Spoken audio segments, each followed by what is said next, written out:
So new to the market, bolt removal kits in a different way. So back in the olden days, you used to put down a drill, see if you could center punch to find the center of the stud, to get it out, then put the left-hand screw extractor down it, pull it out maybe. So these little bad boys, carbide burrs.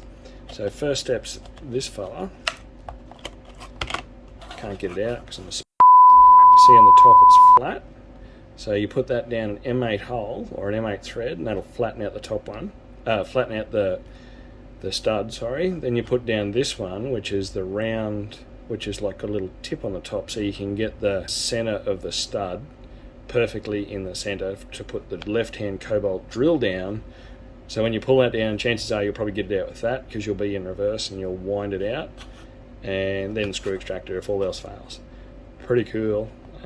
Good for doing exhaust studs in heads, which are a general pain in the ass if you've ever tried to do one.